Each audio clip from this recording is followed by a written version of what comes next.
Hey OP7s, the Expanse Osiris Reborn just dropped a new trailer, and we're gonna dissect everything. And especially this first reveal at the terrifying bad guys, the Osiris. Let's dive into all the hidden meanings, all the Expanse Easter eggs without spoilers, and of course, how the vibe of Osiris Reborn captures the feeling of Mass Effect perfectly. We'll begin with the first sequence, seeing a Belter shooting at some Protogen baddies. In a previous trailer, we had seen some Protogen guards rocking the same purple color scheme, and in the next shot in this latest trailer, we also see a Protogen logo on this guard here, before they get sniped. As a quick aside, we eventually see the Invincible Osiris villains rocking that same Protogen logo near the end of the trailer. Back to the previous scene, the very quick pan over to this person seems to indicate their significance somehow. However, they are wearing civilian clothes, so maybe this is footage from a side mission. After this, we see a poor fella being pushed out into space along with some debris, and we had seen this exact same shot used in the Dev Diary trailer, so nothing new here. Interestingly, while this is all playing out, there's a narration going on by one of our companions, Zafar. It was like another life. Everything made sense to you. As we go along in the trailer, this narration is clearly being directed at Zafar's captain, who'll be played by us. For anyone who missed previous trailers, we've seen the protagonist of Osiris Reborn revealed as the captain of a highly advanced ship called the Gemini. And when we first saw the captain, she was a female Belter. However, later on in this gameplay trailer, we'll see the male Belter captain for the first time, along with the male Earther captain as well. Just to make sure everyone's on the same page though, just like in Mass Effect, you can play as either male or female, and for the Expanse specifically, as a Belter, Martian, or Earther. And also to clarify, if you choose a male captain, your twin will be male as well, versus a female captain who'll have a female twin. As to what Zafar is saying to our captain here, he's likely referring to our old life as a Pinkwater-4 mercenary. In the environmental showcase we saw last year, we heard how our captain and their twin are planning a shore leave trip to Eros. While all Expanse fans know why this is a really bad idea, our captain's twin Jay was the one who first suggested the location. And we heard the female version of Jay speaking to our captain here. I said I'm tired of drinking with Luciana. She remembers too much and me too little. And speaking of Luciana, that's exactly who we see next in the gameplay trailer. Oh, you're back already? Wait, so you flew in on that? In this scene, Luciana is likely talking to the captain and is clearly surprised at them flying back to Pinkwater-4 on their new ship, the Gemini. In previous interviews, the Osiris Reborn team has explained that the game will start with us and our twin Jay on Eros, which leads to us escaping the asteroid with a new ship called the Gemini, which we see in the gameplay trailer. As to Luciana herself, it's really great to see the level of detail in her character model, especially with her expressions. From the environmental showcase, the expressions of the character models was something I was worried about, but as we'll see throughout this trailer, there's clearly different models for different moments in the game. For now, Luciana's model here is likely a cutscene model, with higher polygon counts, higher resolution textures, and complex shaders. And as long as DLSS 5 stays away from Luciana, she'll keep looking fabulous instead of like filtered slop. After seeing the captain's friend and the Gemini, Zafar chimes in again. Now, every voice a tight beam. We'll get to what this line means in a bit, because it's linked to the role our captain has now, after escaping Eros. And speaking of, after this, we see the male captain and his twin Jay in the background here, likely conversing with their boss on Pinkwater-4. Protogen will easily turn this into a massacre if they want. We see the Pinkwater-4 station in the background here, and based on some insider info I learned from the devs of Osiris Reborn, we will apparently report back to our boss after the Eros incident. So this is likely showing us that meeting, where our boss is concerned about the Protogen baddies. As a quick note, I'll be sharing more insider info about Osiris Reborn tomorrow on my Patreon in a public post, along with extra special insider info for our P7 meteors. You can join my Patreon using the link in the pinned comment or the description for that insider info. Back to the trailer, this is also clearly showing us a high polygon character model with additional facial expressions, so it's likely a cutscene model. This is then followed by another high resolution model with another familiar companion, Michael. We first saw him in the announcement trailer, and he appears to still be a gung-ho tank type character. He directs a Belter forward while saying, "We need him alive." Then, in a very quick sequence, we see our first look at what I'm going to call a mutant to avoid spoilers. And while still avoiding spoilers, this is likely a scene from Pinkwater-4 and not Eros, but either way, it's as terrifying as I thought it'd look. The ones running away from it are likely our Captain, Jay, and Michael from left to right. I think it's super cool how they fall slowly here due to the lack of gravity, which is a subtle way of showing how hard sci-fi the Expanse franchise is. After this slow fall, we finally get our first glimpse at the Osiris villains. Zooming in here, we can see the first reveal of the word Osiris on this woman's armor, and she's standing nearby some other purple Protogen soldiers. Very interestingly, they appear to be walking in a location that's likely Pinkwater-4, based on the blue and silver color scheme we've seen before, but it could technically be anywhere. After seeing the Osiris bad guys, we then hear from their main leader. Do not interfere.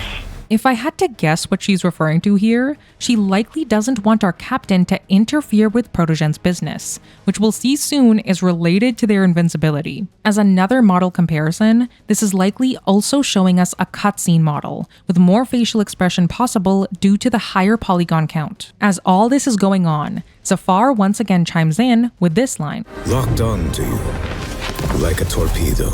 If we coupled this with the lines from before, we get, "It was like another life. Everything made sense to you. Now, every voice a tight beam. Locked onto you like a torpedo." With these lines, Zafar is probably comparing our life as a mercenary before the Eros incident to afterward, where we're now involved in something way over our head with Protogen. And Zafar continues with the best line in the entire Expanse series. The universe never tells us if we did right or wrong. Which is originally a line spoken by Naomi Nagata in the Expanse TV series. Now P7s, I know you've played Mass Effect and love it as much as I do. This core concept of the universe never telling us if we did it right or wrong is the reason why I love Mass Effect and the Expanse so much. The show and books are filled with morally gray choices that match the same choices we made throughout all 4 Mass Effect games. Which is why I'm so freaking excited that Zafar is repeating it here, because it means the game will also have morally difficult choices, like the devs have said. Right now, Osiris Reborn is the closest sci-fi comparison I've seen to Mass Effect, including the incredibly high action gameplay, along with the music we see and hear next.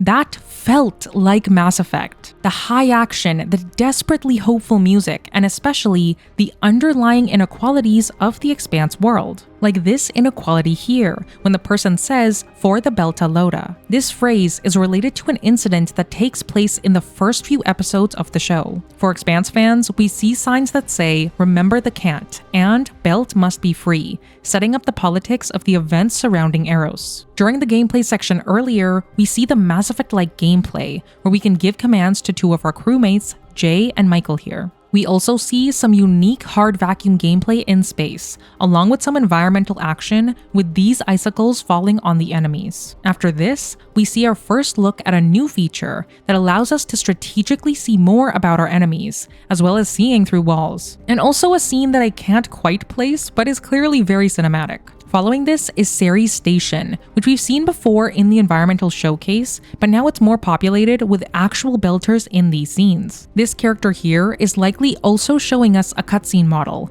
based on the level of detail in their facial expression. However, this next model likely isn't a cutscene model. Series belongs to belters. I'm fairly certain this is showing us a belter captain during a gameplay scene, and as I'm sure you can tell, he has a more wooden facial expression when delivering this line. His eyebrows and face aren't moving as much, likely because the gameplay models have less facial control compared to the cutscene models. Also, it's important to note that Osiris Reborn is over a year away from releasing, so I'm sure if the Osiris Reborn team has time, these less expressive gameplay scenes will be worked on before release. Regardless though, everything from the gameplay to the music and even the political intrigue reminds me deeply of Mass Effect. And the political intrigue continues after the Belter captain speaks. We see a gunfight ensue, with the words over here reading, Earth and Mars must clear our belt. We also see an OPA symbol on the ground, which represents a very passionate group of Belters. In the Expanse lore, Belters notoriously hate Earth and Mars, referring to them as Inners or Inyalota. So here, we're seeing what's likely a political fight, probably between OPA Belters and Inners. We then see in the next shot graffiti that says, "Go back to your planets," which again checks out with this gunfight being between Belters that want the inner planet inhabitants to leave the belt. After what I assume is our Belter captain ducks behind the barrier, we then see a ship scanning some debris. Judging from the next shot showing us an orange scanner on the side here, the ship is likely scanning for the Arthur captain and Jay, who we see perform a really cool zero-gravity maneuver. Then, our first look at how dialogue will work in Osiris Reborn. Once again, we're likely seeing a male Arthur captain conversing with Michael. Our tank-like companion is saying how flamethrowers probably would have driven the mutant away, but we interfered. This is likely referring to the mutant that our captain, Jay, and Michael fended off earlier. As for the dialogue options themselves, it feels like this option is the most neutral choice, followed by 2 Paragon-like options and 2 Renegade-like options. Either way, plenty of ways to show off our captain's personality, like this choice shown in the trailer. I didn't become a mercenary to run away from my enemies. In this shot, we see our ship, the Gemini, moving toward Pinkwater-4 station and Jupiter below. And also another first reveal. We get to see the interior of the Gemini, which looks absolutely stunning. The solar system map here is incredibly detailed with the sun and planets included, and I'm absolutely in love with the gray and blue color scheme that makes everything just look so slick. We can also see an upper deck on the Gemini, along with seats below as well. As a random side note, the 2 arrows on the captain's jacket really help hammer home the one choice or the other vibe, which is a subtle nod to the Expanse's roots. Following this, we see Zafar, who we have seen teased before, and this is likely a gameplay model too, based on the lack of clear facial expression. And speaking of Zafar, he's continued with his monologue once again. Fear festering into hatred. Typical. I believe these lines refer to all the political fighting we saw earlier, along with the larger theme of Osiris Reborn that I'll discuss in a bit. After Zafar's lines, we then see the best moment in the trailer. Surely a little gun doesn't scare you.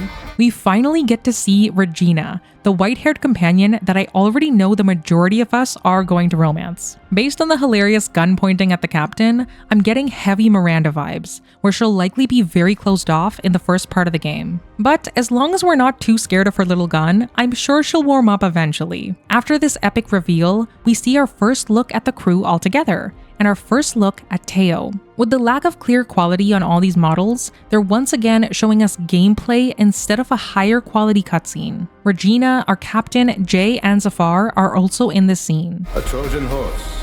Protogen let its own enemies in. Here, I think Zafar is referring to Protogen staging a trick where its own hidden soldiers became enemies. An enemy of my enemy is my friend? In this dialogue sequence, I think what we're seeing is a Belter implying that Protogen might be their enemies too. And Michael agreeing with the phrase, "is my friend," implies that they could work together to bring Protogen down. But that's just a pure guess. The facial expressions on both gameplay models here need a bit of work, but again, the Osiris Reborn team has a year to fix those little things. After this, we see what's likely Jay here and the captain engaging in 0G gunplay. This is then followed by more shooter gameplay on Ganymede based on the various greenery. Then some more explosive gunplay, shotgun action, a running sequence we've seen previously, and a drone scanning for something. The best part throughout all of this though is the buildup of music that heavily reminds me of the Legendary Edition trailer.